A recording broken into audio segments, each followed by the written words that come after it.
Hi viewers. இப்போ நம்ம பார்த்துட்ருக்கிறது என்ன அப்படின்னு சொன்னாக்கா வல்லாரை. வல்லாரை அப்படிங்கிறது கீரை வகையை சார்ந்தது. இந்த கீரையை நம்ம சாப்பிட்றதன் மூலம் நம்மளுடைய நினைவாற்றல் சக்தியை அதிகரிக்க முடியும். இப்போ மாணவர்களுக்கு பரீட்சை நெருங்கக்கூடிய ஒரு நேரம். இந்த நேரத்தில் நம்ம பிள்ளைங்களுக்கு அழகாக இந்த வல்லாரைக்கீரையை துவையல் அரைச்சி செஞ்சு கொடுத்தோம் அப்படின்னு சொன்னாக்க உங்களுடைய நினைவாற்றல் சக்தி அதிகரிக்கும். பாடத்தில் நிறைய மதிப்பெண் எடுக்கிறதுக்கும் அவங்களுக்கு உறுதுணையாக இருக்கும்.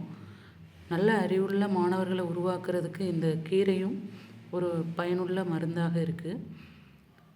ஞானப்பச்சிலை அப்படிங்கிறது போல் இந்த கீரை ஒரு அறிவாற்றலை உருவாக்கக்கூடிய ஒரு சிறந்த மகத்துவமான மருந்து.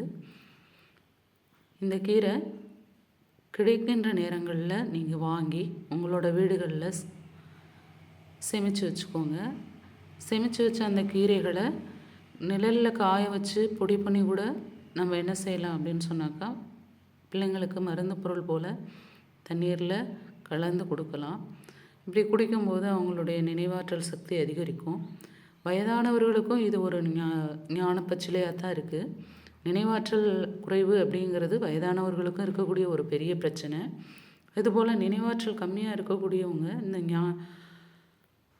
வல்லாரைக்கீரையை டெய்லி பயன்படுத்திட்டு வந்தாங்க அப்படின்னு சொன்னாக்கா அவங்களுடைய நினைவாற்றல் சக்தி அதிகரிக்கும், உடல் ஆரோக்கியமும் கிடைக்கும். அதனால் இந்த கீரையை மறக்காமல் நீங்கள் உங்களுடைய வீடுகளில் வாங்கி குழந்தைகளுக்கும் உங்களுக்கும் உணவுப் பொருளாக பயன்படுத்துங்க. உணவே மருந்து.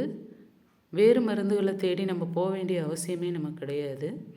அதனால் இயற்கை பொருளை வாங்கி உணவுப் பொருள்களை சமைத்து ஆரோக்கியமான ஒரு வாழ்க்கையும் சிறந்த நினைவாற்றல் சக்திகளையும் பெறுவோம் அப்படின்னு சொல்லிட்டு உங்களுக்கு வாழ்த்துக்களை சொல்லி இந்த வீடியோவை முடிக்கிறேன். வாழ்க வளமுடன்.